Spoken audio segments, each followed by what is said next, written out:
G'day, Hawks fans, and welcome to Talking Hawks after a rather disappointing Friday night. Well, let's be honest, it started off great. The first 40 minutes, the Hawks were looking on top of their game, leading by 26 points before the Bulldogs midfield took over.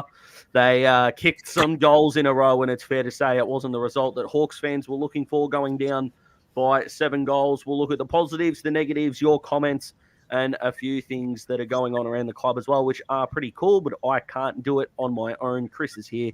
How are you, mate? Not too bad, mate. Like the fans, it was a struggle to watch. Fred, not a happy camper. I think that sums it up pretty well, mate. Yes, it was a hard watch, but what do you do? I guess, like you said, we'd take some positives out of the game and, do our 24-hour Sam Mitchell rule and push the reset button and look forward to next week. Yeah, absolutely. This is going to be a cathartic chat, and we'll all go forward from there. And because of the turnaround of the week, we have to wipe it away, mate, because we've got the Giants preview coming tomorrow night because we don't want to clash with the footy. So everyone's got the 24-hour rule. But Hawks fans, we want you to get involved. We need to know whereabouts you are. We like to know the reach that we can get because we like creating a global conversation with Hawks fans. So we want to know where you're from, all your thoughts. I know it was a frustrating night, and if you want to let out the negatives, you absolutely can. There were some positives to take out, like I said. We'll touch on all of that. Now, let's start with something that's not as controversial in other circles. Tony, good to hear from you from Mill Park. But, Chris, this is when something happens, I think, 10 out of 14 times. I think it's something that needs to be acknowledged, whether it's in life, sport, whatever. That seems like too big a pattern, and it actually concerns myself. Disagreeing with the Hawthorn fans when the MVP came out, and the fans went with Mitch Lewis. I went with Jack Scrimshaw. Now, to be fair, Mitch Lewis was my second pick, if that's any consolation, but I've gone against the grain. How do you think I went before we get to the fans? Look, I think it was neck and neck for me. I did the votes, and I was just like, I was pretty torn. So I'm not against it whatsoever. And as far as a four-quarter performance goes, I guess Scrimshaw probably stacked up better than Mitch Lewis's first and fourth quarter, going missing a bit in the second and third. But look, at the end of the day, he can't. When Bulldogs are kicking goals and we're sitting there doing nothing, he needs a bit of ball to actually do his job. So yeah, well, it would be tough call. It would be, mate. Yeah, they don't pay me to make the easy calls. Let me tell you. But not my struggle, but the debate for me and Hawks fans. I want you to comment below, thinking, did Lewis? I was going to say the fans. Yeah, put it in the comments who you thought was better. Absolutely. I can take the constructive criticism. That's all good. No stress there at all. But my thinking and this is a huge compliment to Mitch Lewis, I think, I have seen Mitch Lewis have those kind of performances this year. I haven't seen Jack Scrimshaw play like that in a Hawthorn jumper or in a Gold Coast jumper either. So I think to have that kind of breakout performance and given how clean he was, that was my decision-making. I didn't see the fan's name, but I just saw first comment through. Told me that I was right. So that's 100%. Me and Steve, that's it. We are the closing statement. It's I'm 100% right, and go Dazzling. I'm enjoying that immensely, but Hawks fans, we want you to get involved. I think we should probably end with the best stuff, mate, so we can move on. Let's start with the negative, and it doesn't get any more negative than conceding 11 goals in a row. 13. Oh, there you go. Well, 11 plus 2. Just to make it a little bit worse. Yeah, I was just, I think, I'm not, it's not that I'm not fussed about the 13 goal straight, but it was just like, now's the time for somebody to stand up and do something. And I just didn't even, it was like, who's going to do it? It should be, our senior players. And it was just somebody do something.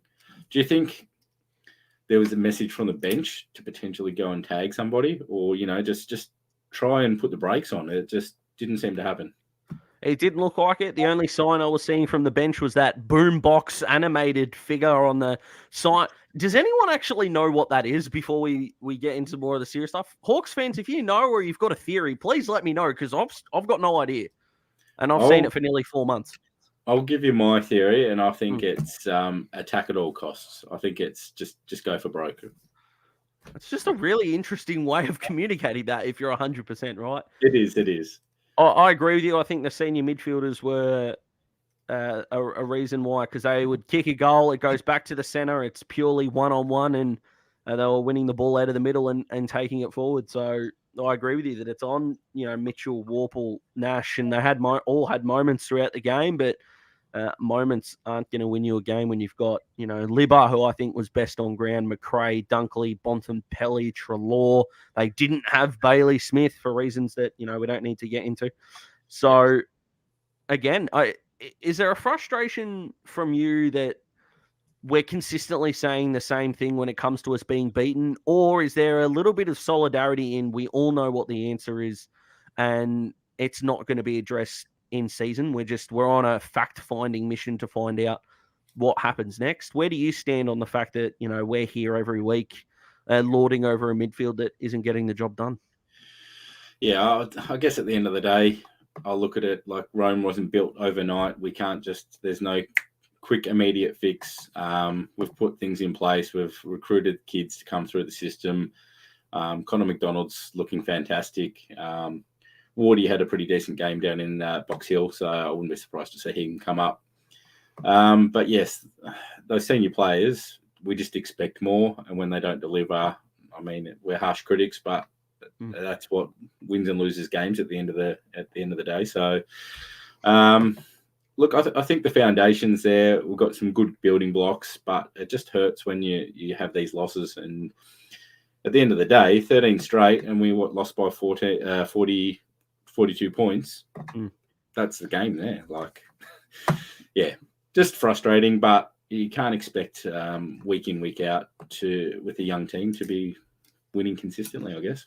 Yeah, with such a young side, and we are a young side out of, I think out of all the first-year coaches, Sam Mitchell's taken on the youngest list out of the three, so it's no surprise that Craig McRae and Michael Voss are doing pretty well. But the struggle for mine is we've got, in a perfect world, we've got a Brownlow medalist, a Rising Star winner, and a Best and Fairest winner in the midfield, along with a bloke who's nearly 2 meters tall. And yes, the Bulldogs midfield is better, but for the Hawks to not be able to break up that momentum at all was the worrying sign for me, because you're going to have, and we've seen it in nearly every game this year. I saw a stat on Twitter that was something like 88% of games have had both teams at some stage kick 4 in a row. Like, it's an insane stat, an insane momentum swing. So to think that you can shut it down after 2 or 3, I think is a fallacy maybe of some fans, but no one's conceding 13 in a row. I think North have conceded 13 in a row only once this year, and that was against Brisbane up at the Gabba. So it's not good company to be a part of. And I've also got to look at maybe team selection down back, that our 2 key backs were a debutant and an intercepting defender that deserves to be an All-Australian back pocket, and maybe not the man to stop Aaron Norton. Was it strange for you that with no Frost, we didn't play Hartigan or Denver to accompany Sicily and Blank? And we'll talk about how good he was in a tick. Oh, look, I didn't mind. Bulldogs don't have a huge forward line, and I think they're quick and use all their forwards really well. So they spread the load. I didn't mind going in a bit shorter on this occasion, but you can't blame them with the delivery that their mids were giving them. So, but talking about that 13 straight, we just quickly looked it up before the show. 5 behinds in that passage. So, had we kicked one after 4 or 5, 6 goals, then that 13 straight doesn't happen. So, yeah, it's a pretty bad fact and stat, but it is what it is. Like I said, we move on. Yeah, we absolutely will. So, Hawks fans, we want you to get involved. Master Matt is overseas at the moment, so Chris has got to multitask again, and he was riddled with sweat before at the task of doing it, but we know our man's going to pull through beautifully. So, let us know. Let's get all the anger, the negativity out of the way. Still keep it, of course, family friendly and constructive. We're not going down a personal path or anything silly like that. We've seen how that's affected players. We've seen it with Taron Thomas got smashed in the media, and then we found out about a family passing. So keep it all footy related, constructive. There were plenty of things that we didn't like. I know he's one of our boys, Chris, but I think this was the first game, I think, since he's become a genuine mainstay in the 22 that CJ looked lost. Yeah, that was probably one of the lows of the night, I guess. And who knows what else is behind a performance like that. There can be multiple things going on in someone's life. But, yeah, at the end of the day, I mean, you got 22 out there, 18 on the field, and, you know, you probably only need sort of 8 to 10 outstanding performances and just everybody else to chip in. And it just wasn't his night, was it? No, it wasn't his night. And it was a big moment in the game. I think we were up about 19 points and he got to the ball quicker than Libba. Libba went a bit lower, a bit harder, got the ball out. And through a passage of handballs, the ball ended up with Riley West. And didn't we make him look like Scott on the night? He kicked 3-3, had 19 and looked like a champion, which probably wasn't a good look for some of our defenders. But that was a momentous time in the game for me. And by all means, CJ is going to bounce back. I know it's a bit of a running gag that I don't like Dimmer Hardwick because I gave him a little bit of criticism. And, oh, boy, am I going to pump his tyres up in just a minute. But we know CJ will bounce back. He'll be better for the run and he'll be okay. It wasn't his night. And let's go to a positive. And we'll start with Cody Waitman went from 5 goals tearing up the Giants, who we do play next week, to having 1 disposal in about 74% of game time.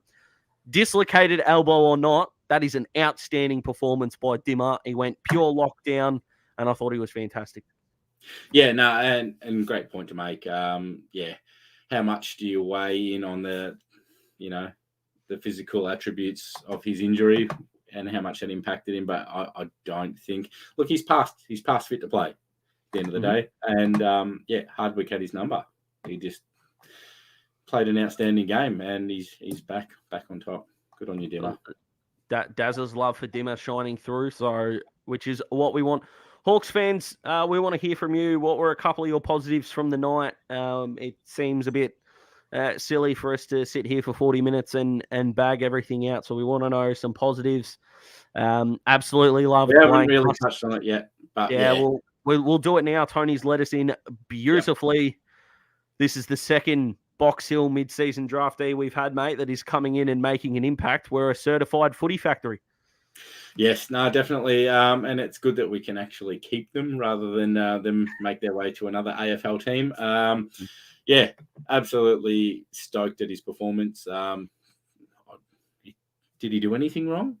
I think every time the ball come near him, he spoiled, actually. And there was one thing that I really watched on his highlight package was a contest where he actually stayed to ground instead of going up for the spoil. And it was the right decision. He come away with the ball, and he's got a good kick. Just love it. Hope he can repeat week in, week out. If it's not asking too much.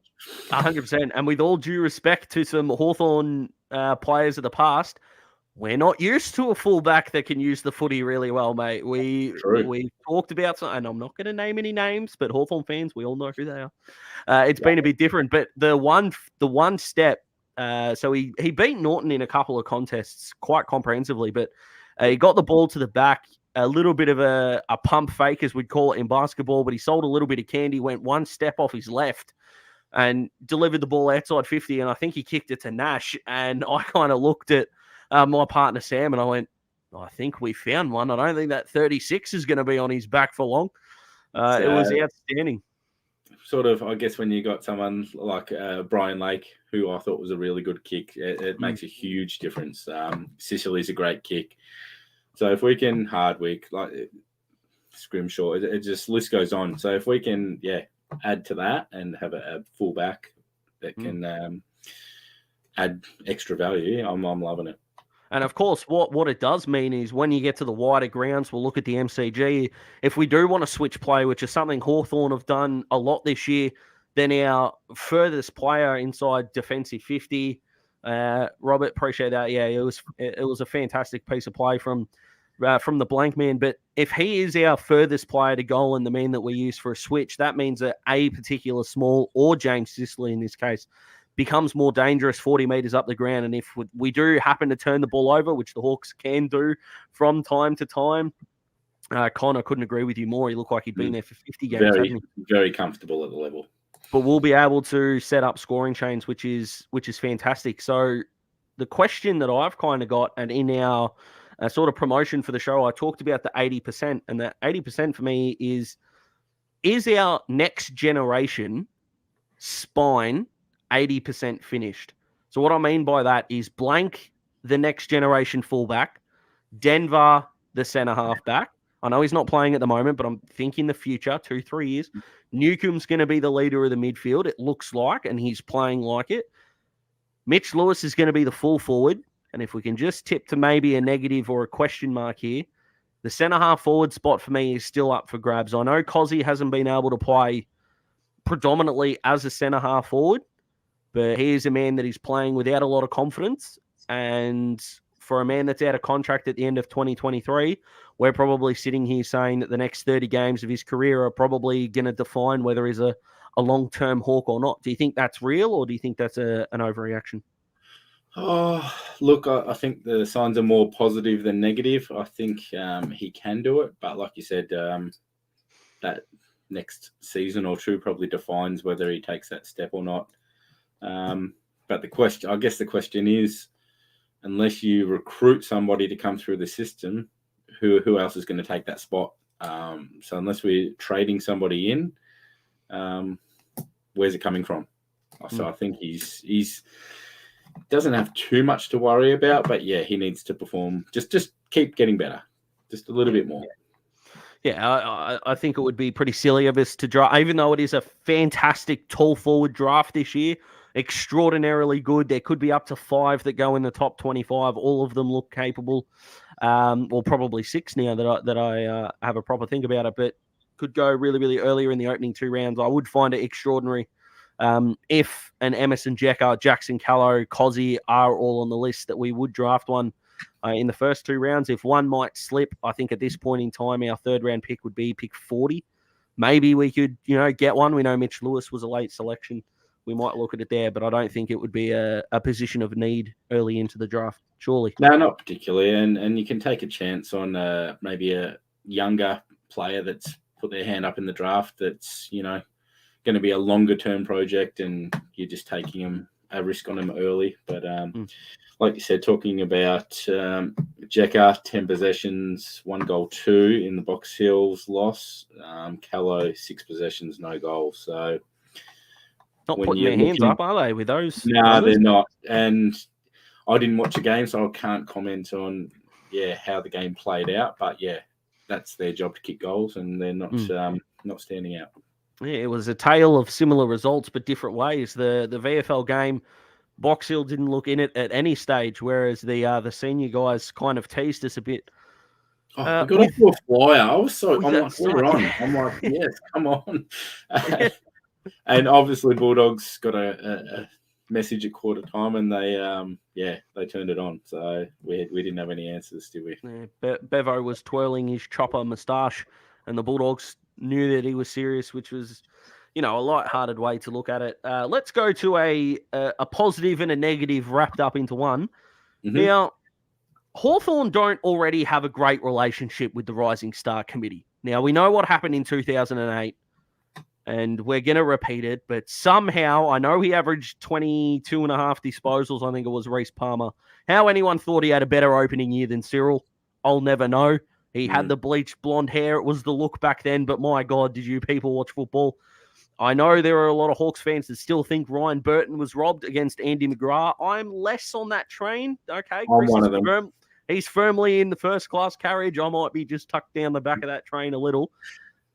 And with all due respect to Lockie Jones, how did Connor McDonald not get nominated for the Rising Star? 19 disposals, 6 score involvements in a side that didn't really perform. Lockie Jones had teammates that stood up around him. For me, I think C-Mac was robbed, and I don't know what the Rising Star people have got against this, mate, but I've had a gutful. Yeah, and I don't know if Fred's tongue-in-cheek here or not, but... no, he's right. Yeah. It sucks, but he's right. But when you're picking up uncontested disposals, does it count? Does it even count? Mate, the kid's a freak. But let's not talk about Dacos. How did C-Mac not get dominated. This was a breakout performance by the man. I know he only went at 61% efficiency, but all of his turnovers, bar one, were disposals, well, kicks, more than 40 meters, which is a bit stiff considering they're probably going to a contest and the Hawks were getting outmarked. So I feel like he's a little bit stiff with that number. Yeah, like you said, it almost feels like sometimes they have guys that have had a few good games and they put them in the bank ready to award them next time they have a half decent game. I don't know. I think surely he gets one before the end of the year. You'd think so. He's been the best of the first-year players, and of course, Josh Ward could come back into the side. We've seen a bit of Sammy Butler, who had probably the most quiet 3 quarters I've seen from a player. His last quarter was outstanding, and he could say too little too late, and I understand that. But for a young guy to present himself with a couple of moments, take them and look dangerous, I think it's a sign that, yeah, this draft group's going to take a while, but geez, we've hit some good ones here. And just because they mightn't have had the impact of a Nick Dacos already doesn't mean that this group isn't going to be an outstanding one moving forward. And that's before we take Ned Long and Jai Sarong into account, who we haven't seen at senior level yet. Yeah. No, it's the kids are exciting, and I think we've got lots to work with. But just off topic, what's going on with this, Daz? Where's Fife contract at the moment? Do you know? Not only would I be surprised, I think I'd fall on the floor. Yeah. Oh, look, be more than happy for her to chuck on the Browning and fix our midfield problem. But yeah, we got a better chance of getting Caleb Sarong. At least he'd be reunited with Jai. That's extraordinary. Yeah. Well, actually, while we're here, I might drop this because Talking Hawks alumni Smithy and I were having a chat. And we're looking through some potential guys that we could target, as in the Hawks. I know Tim Taranto has been bandied about. Yes. First of all, what do you think about us potentially going after Taranto? I am firmly in the no camp, but I feel like I am in the massive minority there because all of the talk that I've heard has seemed pretty positive about getting Timmy T to the club. What do you think about the prospect of him? Look, he might be an improvement on what we've got, but I don't think he's going to fix the problems. If you gave me a money number, if you put a number on his head and how much it's going to cost us, probably 700 plus. That probably sways it, and if it's 700 plus, it's a no. Yeah, old turnover, Timmy. So yeah, I'm not a fan. Hawks fans, I'm not saying that you're wrong or anything like that, but it's just I don't see the benefit of a midfield that already turns the ball over probably more than we want to have a guy that since round 6, I think I read 2019, no one's averaged more turnovers a game than Timmy T. I know he gets the ball a lot, but that's pretty good. Another player that keeps coming up in conversation, mate, is Port Adelaide's Carl Amon. Now we know Smithy reckons that he's the best kick. I know Cody Mansell, I don't know if Cody's watching right now, is a massive fan, and we have got that boxing match lined up between Cody and Smithy to find out who his number one fan is. Before we get to the fans, what do you think about the potential of Carl? Yeah, no, happy, very happy with that. Yes, just tick, tick, tick. Yes, please. Tick, tick, tick, get it done. I think for a guy that fits the age profile, and I feel like I'm going to say this, and some Hawks fans are going to be like, Daz, you serious? Yes, I'm serious. Does anyone... Mate, there are plenty here. I hope Cody doesn't read that. I hope he's getting a coffee because you're going to be rained upon.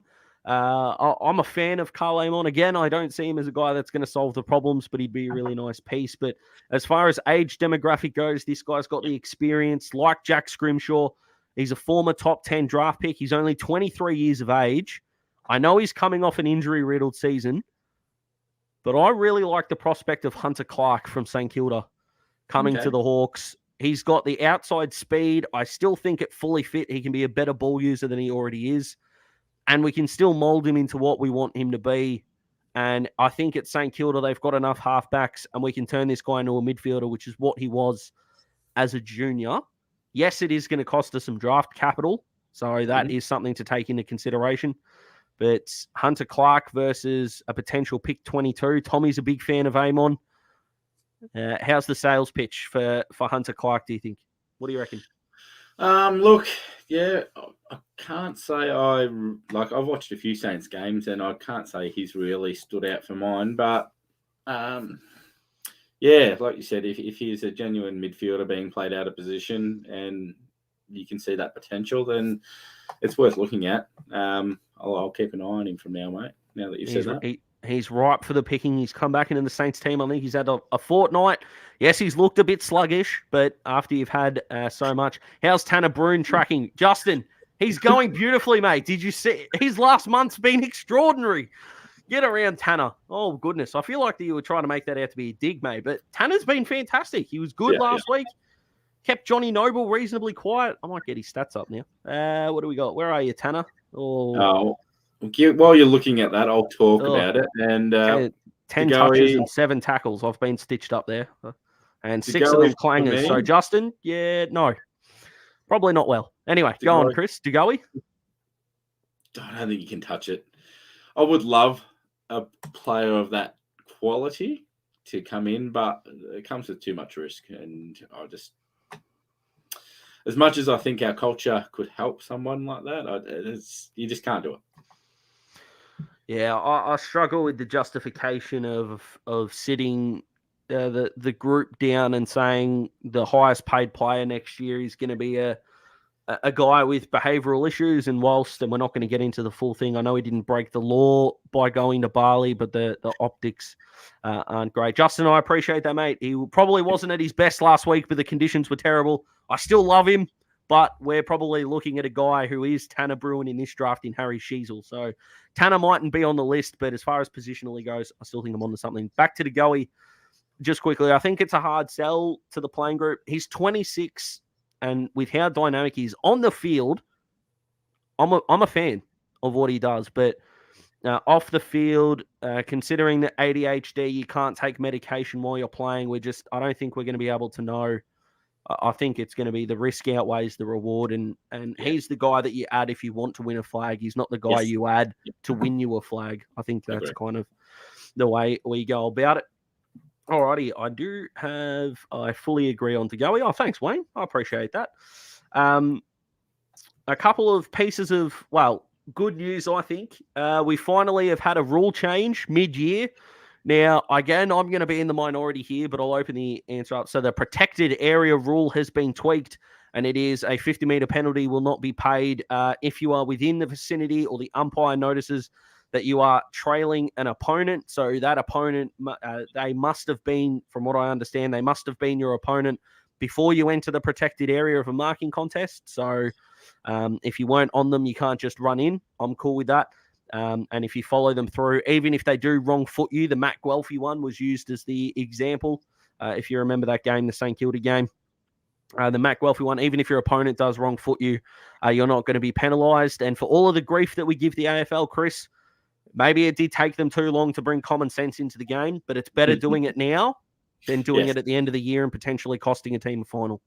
Yes, exactly. No, smart decision. And happy with that they've made the change, because I think there was one against us on the weekend too that like they're with potentially fractionally within the zone and they're making their way out of the zone, and it's like he hasn't impacted the situation whatsoever, and you give him 50 meters, results in a goal. Like it's a bad rule.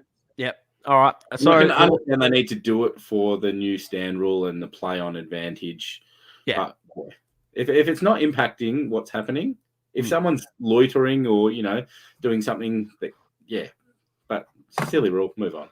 My simple thing with rules is if your umpires can swear they'll pay it with a minute to go in a grand final, then it should be a rule in the game. If they're not comfortable doing it, don't bring it in. It's as simple as that, because you've got to start at grand final and work your way down. We all know finals are umpired differently, and that's a gripe I've got that we can touch on later. Let's get back to the Bulldogs game. At what point did we put Nick Rewalt in the number 13 jumper? Dylan Moore's mark, that was outstanding. Yes, absolute highlight of the night. And, did he? So he got nominated. Has that been awarded yet? Not yet. No, I think it comes out noon tomorrow. Yeah. But from memory, I didn't even see who was up against. Did you see? Fogarty. against North, but doing anything against North, you probably just get a participation medal, don't you? Yeah. And I honestly don't remember the other one, but it can't have been that good because it's not We coming to mind. don't know about it. Yep. Yeah, exactly right. So I don't see why Dylan shouldn't get nominated this week. And how good is this kid? Seriously. I know we talk about high draft picks, Denver, Josh Ward, all these guys. Dylan Moore, James Sicily, and Mitch Lewis could be three of the best late draft steals that the competition has had in the last 5 to 10 years. Absolutely nailed it. Nuts. Couldn't be happier having those boys in the brown and gold. So good things to come. And like you said, when you can pick them up for a bargain, it just helps so much when you can nail your top end draft picks. And I think we're just going in the right direction. Yeah, Hawthorn fans, have faith in the development. A pick 70 has no right to be. Harry Morrison as well was a pick 74. They have no right to be as good as they are. So keep the faith. Before we move on to the VFL, and we'll talk a quick bit about that. One more negative and one more positive. So the negative for me was Ned Reeves. When I heard that Tim English was not going to be playing and he was up against Jordan Sweet, I thought we had a real chance. Now, I know that it was pretty equal in the hitouts, and it is on the midfield because Reeves did have 9 hitouts sharked, which means that before the ball hit the ground, it ended up in a Bulldogs player's arms. I don't blame Reaver for that at all. That's on our midfield. You've got to get to the right spots. But around the ground, I thought Jordan Sweet had him covered, and it was a matchup I probably expected us to win, and I don't think we did on the night. I mean, Noodles, he's coming back from a serious shoulder injury. We know that. But if we do say, like Waitman, you're fit to play, it probably wasn't an expectation that was met. What do you think? No, I'm glad you brought it up. And, it was something I wanted to talk about that, same thing. I just expected with Tim English out that was going to help our cause to win the game. And, we would probably lucky to break even, if not probably lose that against what their second-rate ruckman, who's how many games he played this year? Has he even played? 4, I think. Yeah. Okay. So, I agree. I thought Jordan Sweet had a pretty decent game. So, disappointed that he couldn't take advantage of the situation. And like you said, it's not all his fault. It's the midfield as a group. So, 100%. And it didn't get much better for us in the VFL, mate, because unless your name was Ben Cavara with 3 goals, 8 tackles, I think he had, and he was good on the night. It was a day to forget as they went down by 8 goals. So it was a complete, just a bad weekend from the Hawks, and we've got to reset. Yeah, I had a quick look before tonight's show. 2 points Hawthorn scored in that first quarter, or Box Hill, sorry. But half-time trailing by 49 points to end up losing by 48. So they actually won the second half. But it looked like it was a bit of a whitewash there. Finn McGuinness with 24 touches was 7 tackles, 5 clearances. So he's played a pretty good game. He might be a potential look in. Wardy with 19 touches, 9 tackles, which is great for a guy of his size. 3 clearances. I think someone mentioned before about Tommy Phillips. He had 14, 3 and 2. So no, you've gone Ed Phillips. You've gone Ed Phillips there. Tom Phillips had 21. Oh, 21. Sorry, 21. 8. Yeah. Oh no, that was Ed. You were right about Todd. We've got it mixed up. Oh boy, Ed Phillips was awesome. Tommy struggled. Oh boy, where's Tommy's but coming back off a long layoff and probably not fit. So we'll cut him some slack there. And I know he didn't have the disposals, but he had limited game time. But Max Ramsden kicking his first goal for Box Hill was a highlight as well. He's a long-term project. We know that. Ned Long, I think he only played half the game, 8 disposals and 4 tackles. Denver and Kyle Hardigan between them. Denver had 6 touches, but 6 marks. So he was swallowing everything. And it looked like Footscray Smalls got on top of us, which is a bit flattening, mate. And Joshy Ward, I think you mentioned there, 9 tackles, which is a good sign. So if Josh looks like he's fit to play and all the concussion tests, because I think you get tested for the 28 days after it happens. I think he's past that 28-day mark, but you'd think we'd keep testing him. Does he come back into the seniors straight away? Does someone come to mind to leave out before we get to tomorrow night? Oh, it's a tough one. Yes. I'm not going to potentially say who, but yes, I'm saying Ward in and somebody out. Yeah, I think somebody comes out, whether it's a Shields or they keep him in for the experience, or maybe a Dan Howe, only because he was on a wing. I thought Dan had some good moments. I don't understand why Dan can make the easy look difficult and the difficult look super easy. It's kind of the footballer that he's been, but he did some really good things on the night, and then he tried kicking on his left foot a couple of times, and maybe just leave your left foot for balance, Daniel. That's probably my advice if I could talk to you just from my little office here. So it wasn't... Go on. Sorry, based on those stats, I said Callow only had the 6 possessions and no goals, but I think someone mentioned earlier up there in the chat, sorry, I can't remember who it was, but he played a bit of time in the ruck. So apologies to Callow for not having any goals. Oh, yeah, 22 hitouts and 5 tackles. Yeah, you have stitched him up here, actually. Yeah, I have a little bit. I didn't look at the hitout stats, so apologies there. I fully expect the fans to claim you've got the hatred that I had for Dimmer 2 weeks ago. So fans, don't let me down. That's extraordinary. That's it. So tomorrow night we'll be live streaming, of course, and also what is happening is the AFLW draft. And mate, what a time to be a Hawks fan. We've got 7 picks in the top 25 as an expansion club. That's awesome. Sydney did stitch us up a little bit. The best girl in the country, Montana Ham, we expected her to nominate for the Victorian draft so we could pick her up. She ended up going with New South Wales, so she'll go to Sydney so she can get nicked. That's as far as it's concerned. But Sarah Black put out her Phantom draft, and according to her, with the 4 picks that we've got in the top 10, that being 2, 6, 9, and 10, we'll be looking at Jasmine Fleming, the daughter of Damien, the Australian cricketer, the bowlologist from Channel 7, if you remember. Amber Clark, this girl has got X Factor written all over her. She's the one at pick 6, if she's still there. I think we should jump on. Bridie Hitwell, she is an overhead queen. She's got vice-like hands. And they think at pick 10, Riley Wilcox, who we've been linked to, we might actually take her at 9. She's a clean user, finds the goals, and someone put up an AFL comparison for a few of these players and thinks Riley Wilcox is a Dylan Moore type, which would be handy to have one of each in each team. Would be extraordinary, wouldn't it? Join the fan club. Let's hope we can get her on board. Right, absolutely. So, Hawthorn fans, we want to hear from you a little bit just before we go. Anything you want to add? Thoughts? Keep it all about the Bulldogs game, or is there someone in the AFLW draft you're looking at? VFL, what would you change about the team? We'll give you a couple of minutes to get all those in, and then we can bid you farewell. I'm a little bit extra dirty about the result because I tipped the Hawks, and currently my partner is beating me at the footy tips. So Daz is flat. It's gonna be a long week, this one, mate. Yes, no, I was the same. I think with the my missus has beaten you in footy tips too. Come on, Chris, you can't let us down, son. Far out. It's not good. Goodness me. I rolled the dice a little bit this week, and oh no, it wasn't necessarily on Hawthorn. I genuinely thought we were a chance with the outs from the Bulldogs, and I was wrong. Very wrong. I went that bad in the footy tips. I picked West Coast and still did terribly. That's where I'm at right now. Yeah, wow. That's what good get on West Coast, but how bad I'm going. Must have had a shocker.